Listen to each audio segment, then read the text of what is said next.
नमस्कार। प्रारंभ पर आप सभी का स्वागत है। कुश्ती में लगातार गतिविधियां पिछले कई महीनों से जारी हैं। एक बार फिर स्वागत कर लेते हैं बाबा रामदास जी का, यानी हमारे खोजी पहलवान का। बाबा जी नमस्कार। जय हो, जय श्री राम। जी रामदास जी, कुश्ती में जिस तरीके से पिछले एक साल से अलग अलग तरीके के डेवलपमेंट्स हो रहे थे, तो एशियन ट्रायल का आज दूसरा दिन है। एशियन गेम्स के लिए जो ट्रायल चल रहे हैं, अभी अभी थोड़ी देर पहले एक नई उसमें हलचल हुई है ट्रायल के लेवल पे ही।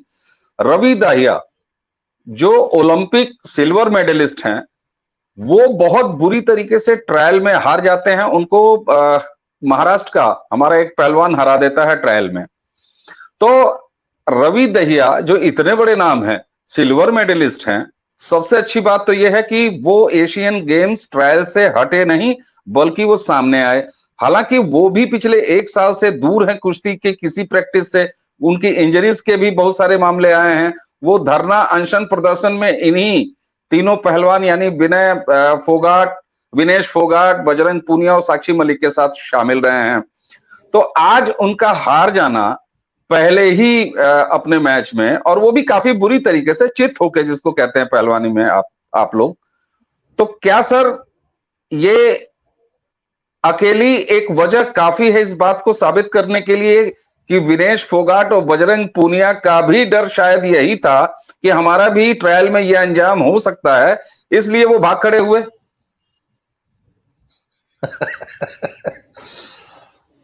सर, आपने वो रवि की कुश्ती जो है उस लड़के के साथ देखी?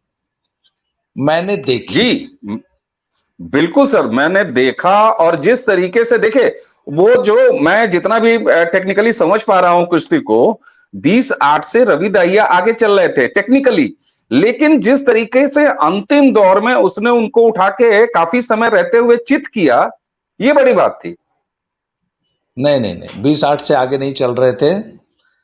हाँ, मैंने कुश्ती देखी है, पर वो कुश्ती जो यूट्यूब पे दिखाई जा रही है ना, वो एडिटेड वर्जन है। बीच में एडिट कर अच्छा। दी गई है काफी सारी कुश्ती। सिर्फ मेन एक तरह से वो हाइलाइट्स हैं, पर उन हाइलाइट्स को ही मैंने देखा तो कुश्ती की ओपनिंग बहुत अच्छी हुई है और रवि ने जाते ही स्कोर किया है। रवि पहले 2-0 से आगे थे, फिर 4 पॉइंट उस लड़के ने लिए हैं 2-2 करके, फिर रवि ने 2 का स्कोर किया है।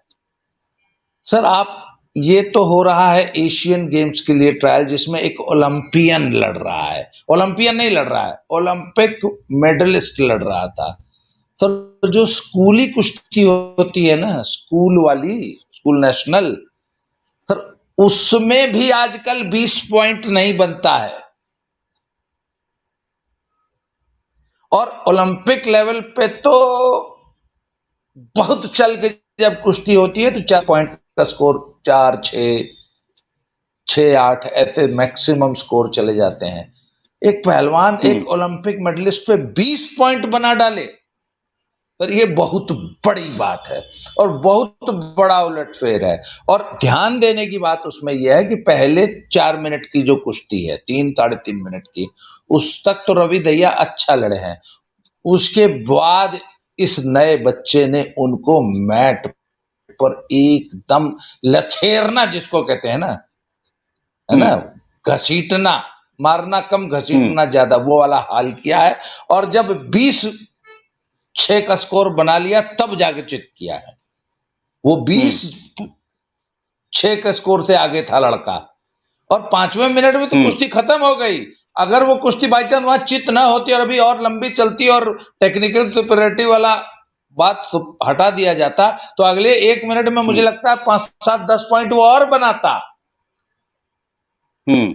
तो सर हुआ पता है क्या है? सर, कुश्ती हमारे यहाँ कहते हैं दादा लाई नहीं होती। मेरा दादा पहलवान था, मैंने घी खाया है, मेरा गट्टा सूंघ लो जी नहीं। आज आप कितने फिट हैं? 1 महीना पहले आपने कद्दू में तीर मारा था, 1 महीना पहले या 1 साल पहले। पिछले 1 महीने में क्या किए हो? पिछले 6 महीने में क्या किए हो?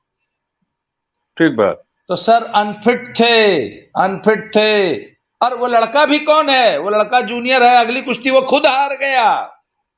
बिल्कुल यही मैं कहने तो जा रहा था अभी आपसे। हाँ, तो कुल मिला के इस ट्रायल में रवि को अगर रैंकिंग दी जाएगी तो 8वां रैंक आएंगे, हम्म। 8वां। ठीक है। अब और मैं आपने कहने के ओलंपिक आप मेडलिस्ट हैं। हाँ ठीक है। अब आप जरा मेरे सवाल के आधे जो पहला हिस्सा था उसका तो आपने जवाब दे दिया, लेकिन उसके बाद जो मैंने आपसे ये पूछा कि देखिए रवि दहिया ओलंपियन है और ओलंपिक में उनका सिल्वर मेडल है, और हमारे जो ये दोनों पहलवान हैं जिनमें से विनेश हमारे ये आपके बजरंग जी हैं, ये तो मतलब ब्रॉन्ज मेडल वाले हैं। तो बात इसकी नहीं है, ओलंपिक में मेडल मेडल होता है, लेकिन अपने भार वर्ग में क्या रवि दाहिया जैसे हश्र की ही उम्मीद इन दोनों विनेश, क्योंकि देखिए जरा समानता है, बात सिर्फ ये नहीं है कि रवि दाहिया भी सीनियर ओलंपियन मतलब ओलंपिक में मेडल जीत रहे हैं, लेकिन उसके साथ जो सबसे बड़ी एक समानता है कि जब से जंतर मंतर पर ये पहलवानों का धरना अनशन प्रदर्शन शुरू हुआ, तो रवि दाहिया जी इन तीनों के साथ यानी विनेश फोगाट और बजरंग पूनिया साक्षी मलिक के साथ लगातार शामिल थे, तो ये भी प्रैक्टिस से दूर थे। अब सेम कंडीशन होती है, साक्षी मलिक को हटा दीजिए, साक्षी मलिक मान लीजिए नहीं आई, उन्होंने कहा कि हमको पूछा गया था हम नहीं गए, है ना, बिना ट्रायल के हम नहीं जाएंगे और ट्रायल में हम नहीं गए। लेकिन क्या बजरंग पूनिया और विनेश फोगाट को इसी बात का डर था कि जो रवि दहिया के साथ उनके भार वर्ग में हुआ वही हमारे वेट कैटेगरी में हमारे साथ कोई जूनियर पहलवान कर सकता है? पक्का करते सर, करेंगे और अभी भी करेंगे, अभी भी करेंगे। आपने एक चीज और मैं नोट की होगी, जिस लड़के से रवि दहिया हारे वो अगले राउंड में हार गया क्योंकि अभी 4 लड़के उससे भी अच्छे हैं। मैं बिल्कुल सही हमेशा बात से है। कहता आया हूं सर, मैं हमेशा से ये कहता आया हूं कि हमारी इंडियन रेसलिंग की बेंच स्ट्रेंथ बहुत स्ट्रांग है। हम्म। और जो जो अभी जो 4 लड़के जो सेमीफाइनल फाइनल खेलेंगे ना, उन 4 हम्म। में कोई भी किसी को भी हरा सकता है। अभी जो हार गया 1 घंटे बाद फिर से कुश्ती करा लीजिए, हरा लेगा। हम्म। तो जो अंतर भी है ना एक दूसरे में, उन चारों में जो अंतर है वो खाली बाल बराबर है। They are hmm. Equally good all of them. कुश्ती तो है, उलट हम्म। वही फुटबॉल है, स्कोर हो गया नहीं, तो वही बात है सर। तो बेंच स्ट्रेंथ हमारी बहुत स्ट्रांग है और हर वजन में 4-5 लड़के ऐसे हैं। कल विमेन में भी यही हुआ है।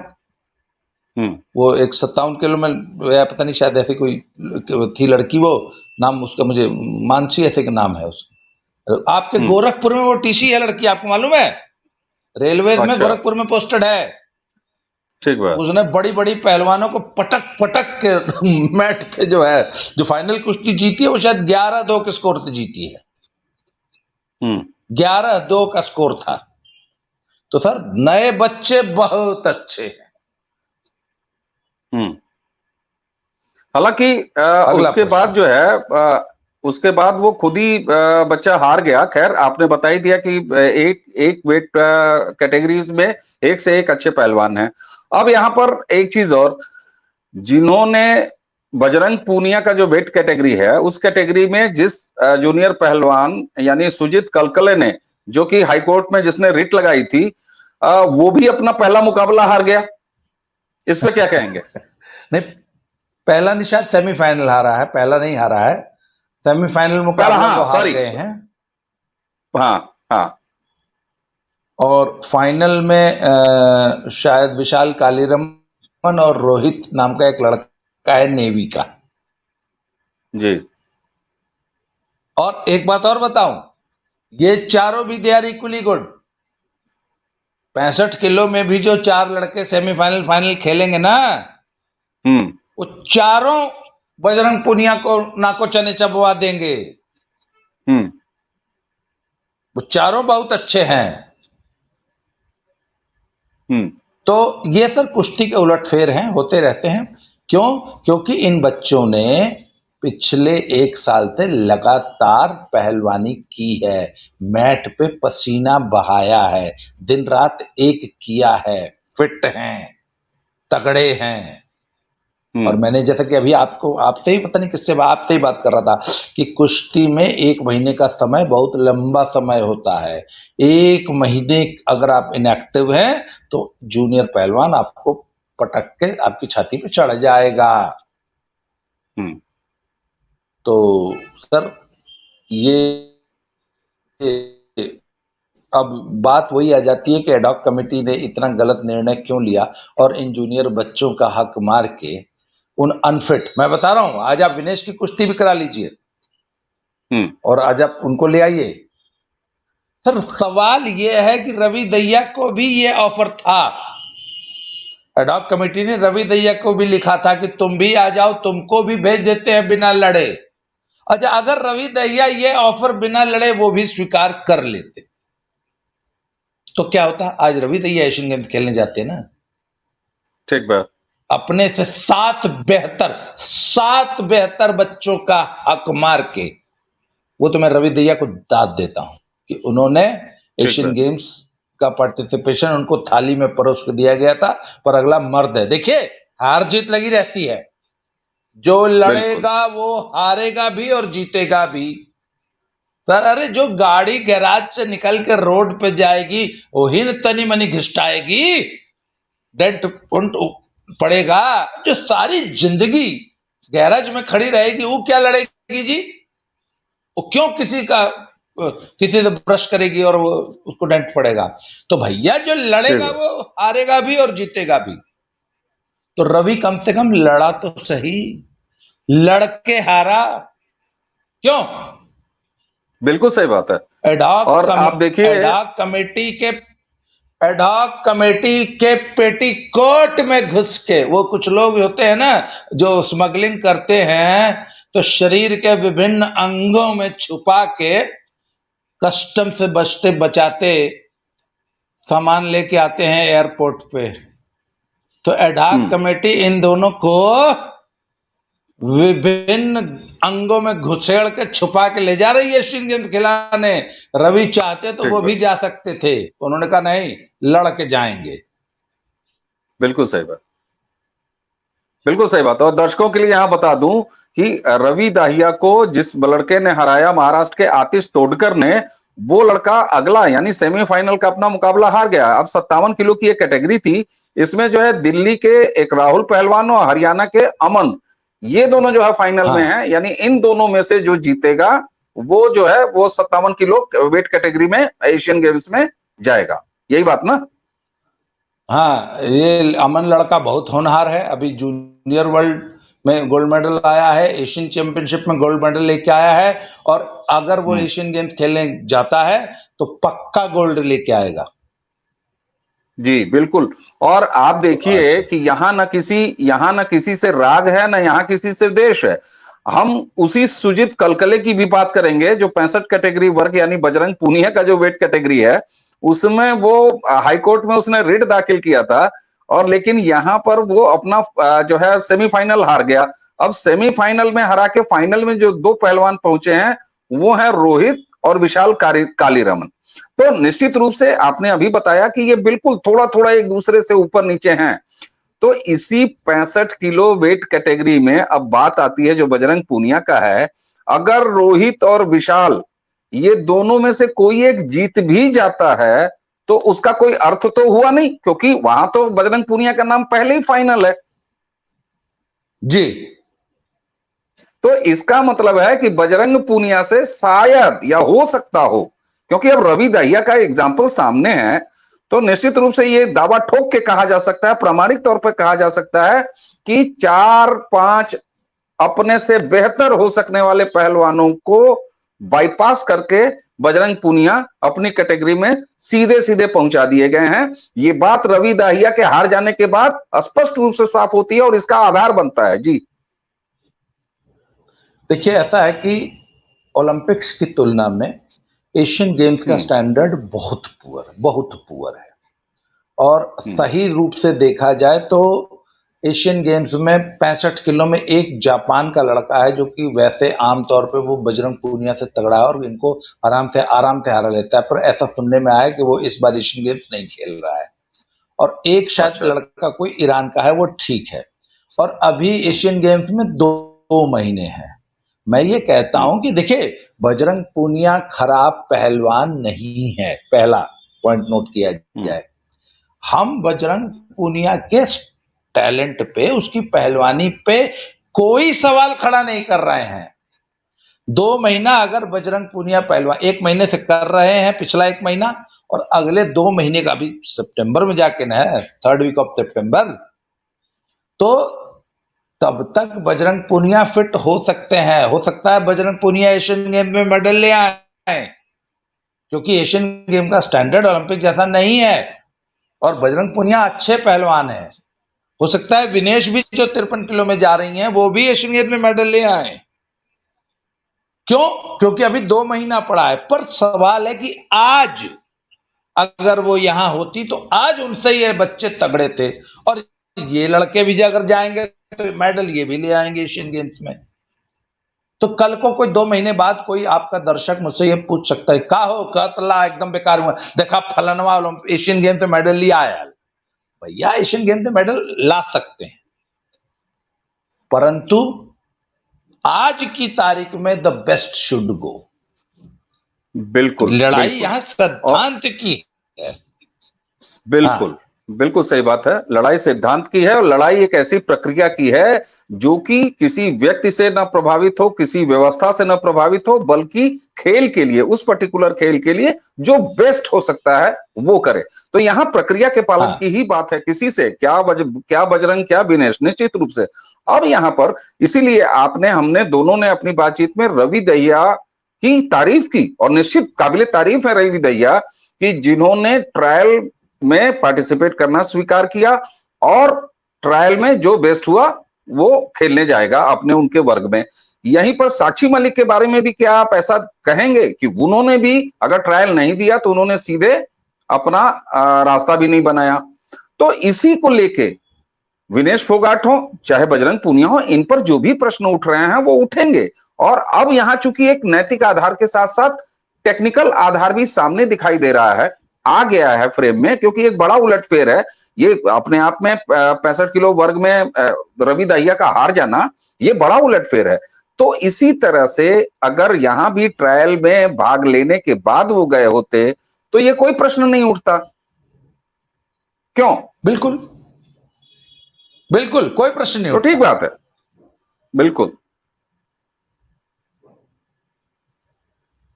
अच्छा, अब तो क्या समझते हैं आप रवि दहिया के? हाँ, आप कुछ कह रहे हैं। ये देखिए, अभी फाइनल कुछ तकरीबन सभी अभी मैंने पता लगाया था फोन करके, तो लगभग सभी वजनों के सेमीफाइनल्स हो चुके हैं। फाइनल अब इस वक्त चल रहे होंगे, मुझे लगता है कि 1 आध घंटे में ट्रायल खत्म हो जाएगी और 3:30 हो गया है। 4 बजे तक ट्रायल समाप्त होकर फाइनल रिजल्ट आ जाएगा।